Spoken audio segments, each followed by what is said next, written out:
Kisah adanya jin fasik di dalam uang. Kisah di antara orang yang memberi amplop isi uang padaku. Secara pribadi saya juga tidak curiga apa-apa jika menerima amplop, tapi beberapa hari ini saya hati-hati, karena banyak yang memberi amplop ternyata isinya uang riba atau uang tidak benar lainnya. Saya itu selalu diberitahu jika rizki yang saya terima itu tidak halal, kadang secara langsung pemberitahuan, kadang dari mimpi. Contoh, malam saya mimpi itu saya datang di suatu tempat pemandian, berbentuk pancuran dari atas, keluar airnya, dan di situ banyak sekali orang mandi bareng-bareng. Saya ikut mandi, dan ketika saya mandi itu ternyata pancuran itu yang keluar bukan air bersih, tapi kotoran manusia. Semua orang di situ juga mandi dengan kotoran manusia itu. Saya jelas jijik. Kepala, badan saya penuh kotoran manusia yang bau. Lalu saya pindah ke kotakan mandi yang lain, karena badan penuh kotoran manusia. Maksud saya untuk membersihkan diri, dan keran saya putar. Lagi-lagi yang keluar dari keran itu kotoran manusia, dan terbangun. Lalu karena saya tidak tahu maksud mimpi itu, maka saya tarik mimpi yang jelek itu. Saya kira pasti mimpi dari setan, ternyata yang datang malaikat. "Assalamualaikum Pak Kiai, kenapa memanggil saya?" tanya malaikat itu. "Waalaikumsalam, kok kamu yang ketarik malaikat? Apa kamu yang memberikan mimpi soal kotoran itu?" Tanyaku balik, "Iya Pak Kiai, saya diperintah Allah untuk memberikan mimpi itu ke Pak Kiai." "Apa maksudnya mimpi itu?" "Maksudnya agar Pak Kiai berhati-hati menerima uang dari orang yang datang ke Pak Kiai, karena kebanyakan uangnya uang kotor." "Wah, bagaimana baiknya malaikat?" "Dibersihkan Pak Kiai." "Maksudmu disedekahkan?" "Disedekahkan ya tidak bisa Pak Kiai. Kasihan fakir miskin yang memakan uang itu. Kan ada jinnya. Nanti orang yang makan akan banyak jinnya." "Lalu bagaimana? Kalau dibuat jembatan bagaimana?" "Nanti jembatannya ambruk," jawab malaikat. "Lalu untuk apa? Selama ini kalau ada uang haram, saya pakai beli rokok atau beli minyak tanah untuk bakar sampah, jadi uang itu terbakar."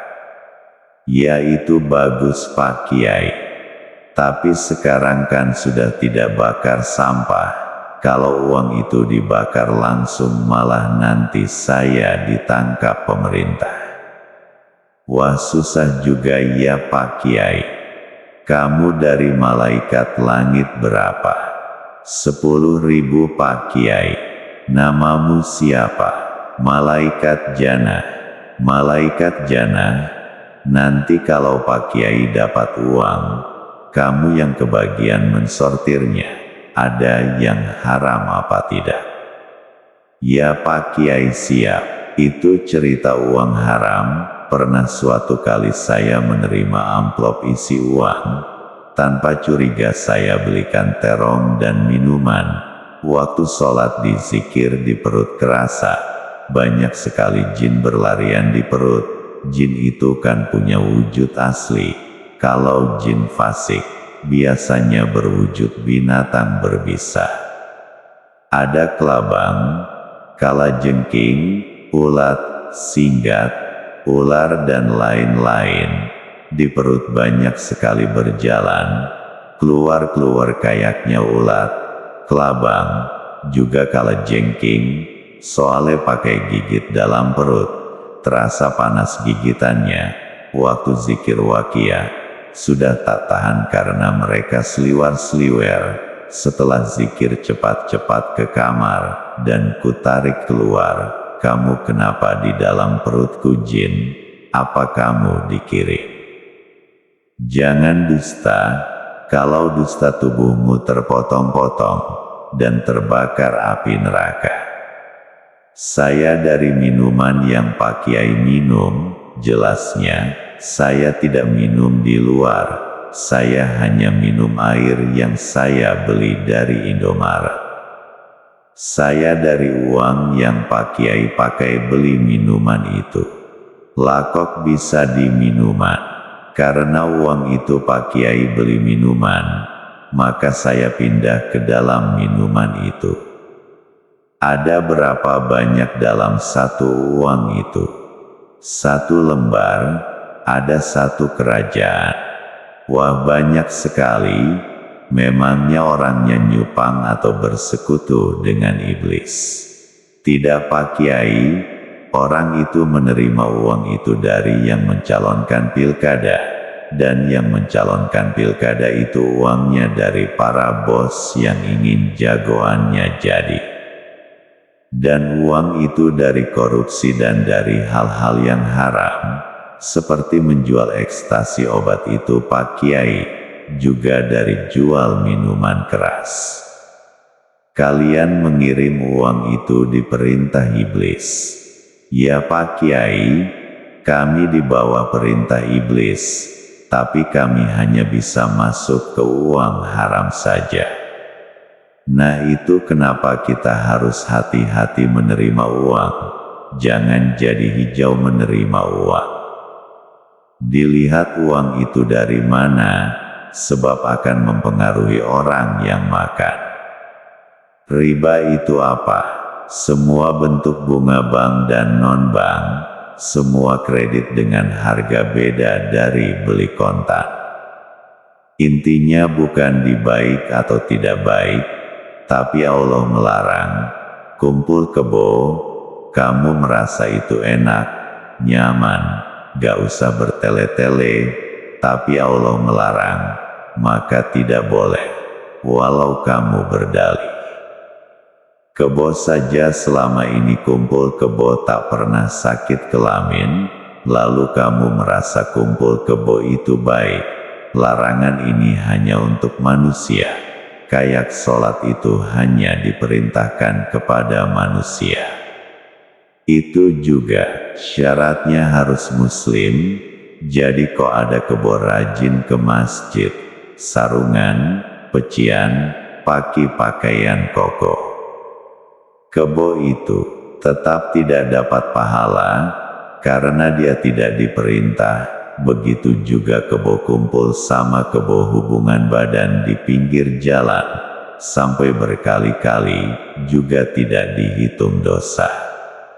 Karena kebo tidak dilarang berbuat zina, begitu juga jika kebo nikah, tidak ada pahalanya.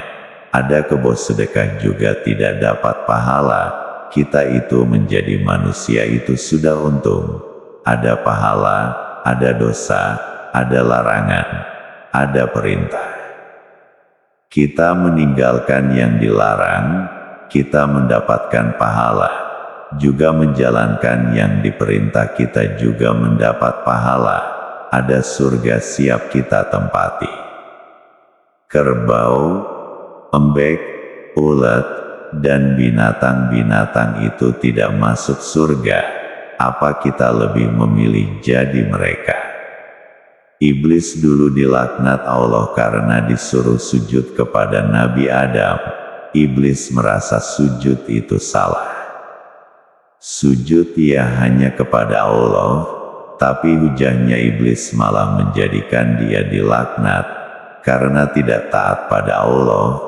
Maka ketaatan itu lebih penting dari hujah atau merasakan kita benar, sebab penilaian benar kita itu berdasarkan nafsu kita, sedang Allah itu menginginkan kesejahteraan bagi kita.